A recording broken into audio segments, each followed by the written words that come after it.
এবার দেখেন আমড়গুলো দেখতে কতটা লোভনীয় লাগছে। এই যে এইভাবে যদি বাচ্চাদেরকে দেন, বাচ্চাদের খুব মজা করেই খাবে।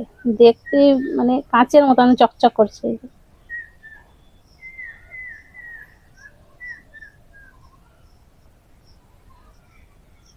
এই গাছটাতে কতগুলো আম আছে গুনতে হবে না, অনেক কটা আম ধরে এসে গেছে। কালারটাও দারুণ। আসসালামু আলাইকুম, মেহেক কিচেনে আপনাদের সবাইকে স্বাগত। আজকে আমি এই যে গাছের ঝড়ে পড়া আম দিয়ে আম সত্ত্ব বানিয়ে দেখাবো, আমড় বানিয়ে দেখাবো। আমড় বানানো খুবই সহজ। অনেকে হয়তো ভাবে যে ফ্রেশ কাঁচা আম লাগবে, কিন্তু না, ঝড়ে পড়া আম দিয়েও কিন্তু আমি আমড়টা আপনাদেরকে বানিয়ে দেখাবো। আর এই আমড়টা একবার বানিয়ে আপনি 1 বছর পর্যন্ত রেখে খেতে পারবেন, আর কোনো রকম রোদে দেওয়া ঝামেলা ছাড়াই।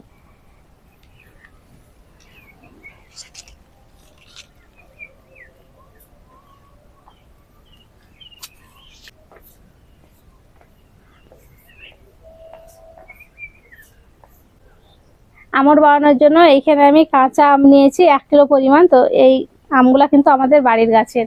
কালকে এখানে আমাদের ঝড় হয়েছিল, ঝড়ে আমগুলা সব পড়ে গেছে। তো এই আমগুলা ফেলে না দিয়ে এই আম দিয়ে আপনাদেরকে আমি আমড় বানিয়ে দেখাবো।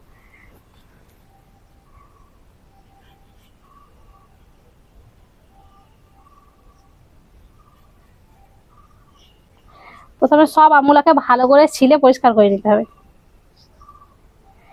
আমড়টা আপনি যে কোনো আমের বানাতে পারবেন, পাকা আমেরও হয়, কাঁচা আমেরও হয়। যে আম অনেক সময় দেখতে দেখবেন হলুদ হলুদ হয়ে যায়, সেটারও হবে।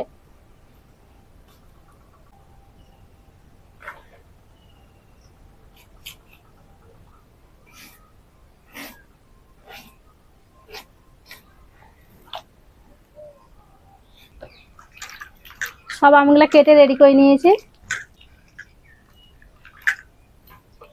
চুলো ধরিয়ে প্যানটা বসিয়ে দিয়েছি, এবার আমগুলা দিই।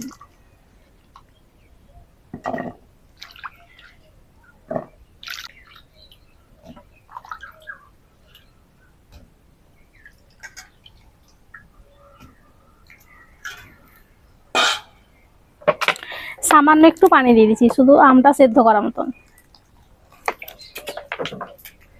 এবার ঢাকা দিয়ে আমটাকে ভালো করে সেদ্ধ করে নিই।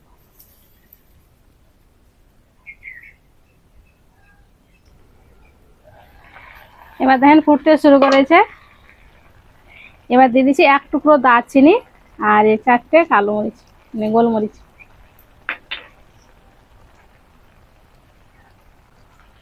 অনেকে হয়তো বলবে যে 10 মিনিটে আপনি আমড় বানিয়ে নিতে পারবেন, কিন্তু 10 মিনিটে কখনো কোনোদিনই হবে না। আবারও ভালো করে সেদ্ধ করে নিচ্ছি।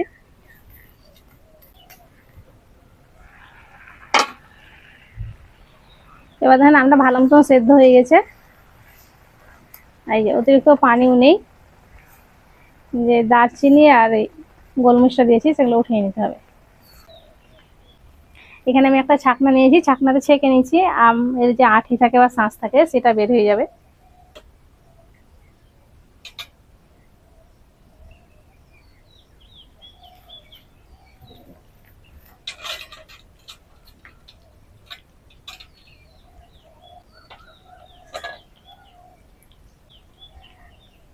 আপনার যারা মিক্সিতেও কিন্তু ভালো করে পেস্ট করে নিতে পারে।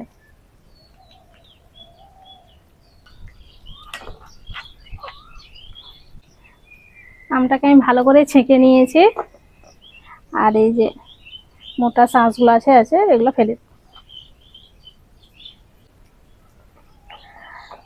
আর আমের পিউরিটা দেখেন এইরকম হবে। আমের পিউরিটা আমি প্যানে দিয়ে দিচ্ছি।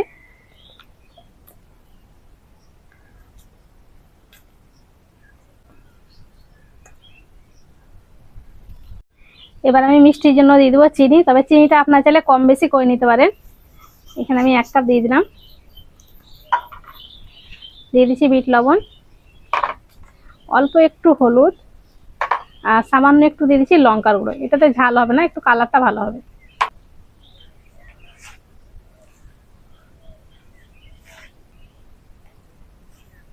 চিনিটা গলে পানি বের হবে। এই চিনির পানিটা আছে, এই পানিটাকেও ভালো করে শুকিয়ে নিতে হবে।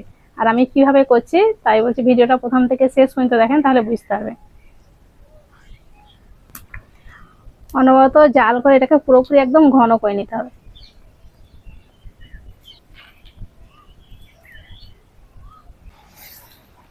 কিছুক্ষণ আমি জাল করে নিয়েছি, আর এখন দেখেন ঘন হয়ে এইরকম হয়ে গেছে, খুব বেশি পাতলাও না, এই যে এইরকম ভাবে করবো।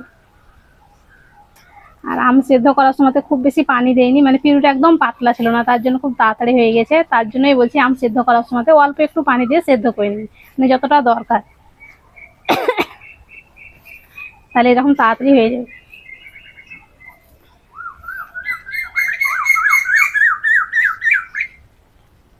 আর এখানে আমি একটা স্টিলের থালা রেডি করে নিয়েছি, মানে একটুখানি তেল মাখিয়ে নিয়েছি। এবার থালাতে দিয়ে দেবো।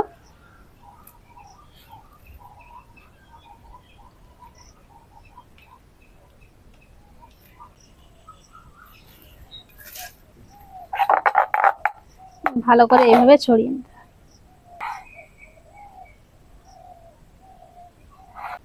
আমি এখানে একটা থালায় দিয়েছি, আপনারা যদি অতিরিক্ত পাতলা চান তাহলে দুটো থালাতে দিয়ে দিতে পারেন।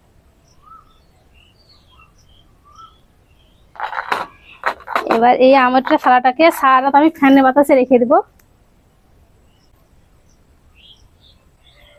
আমটাকে আমি একদিন ফ্যানের বাতাসে খুব ভালো করে শুকিয়ে নিয়েছি, আর এই যে দেখেন খুব ভালো মতন শুকিয়ে গেছে, হাতেও লাগছে না। এবার উঠিয়ে নিই।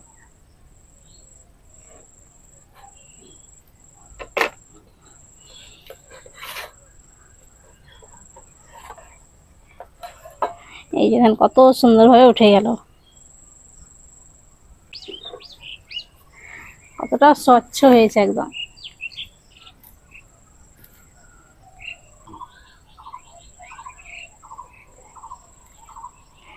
কাটতেই দারুণ লাগছে।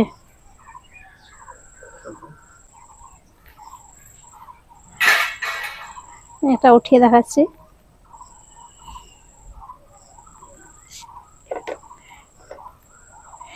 এই যে কত সুন্দর হয়েছে।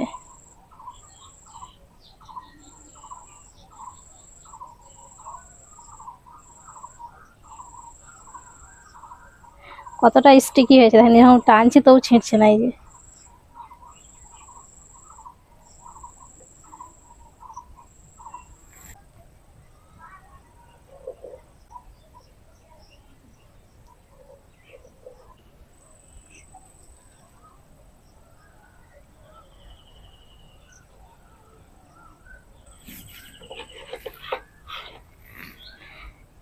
এই ধান দেখতেই কত সুন্দর লাগছে, লোভনীয় একেবারে।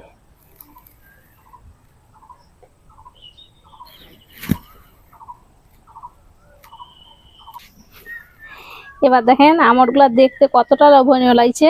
এই যে এইভাবে যদি বাচ্চাদেরকে দেন, বাচ্চাদের খুব মজা করেই খাবে। দেখতে মানে কাঁচের মতন চকচক করছে।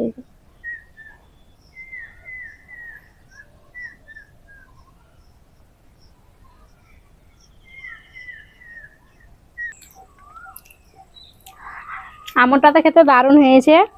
তো আপনারা এইভাবে বেশি করে বানিয়ে একটা কৌটোর মধ্যে ভরে রেখে দিবেন, 1 বছর পর্যন্ত রেখে খেতে পারবেন।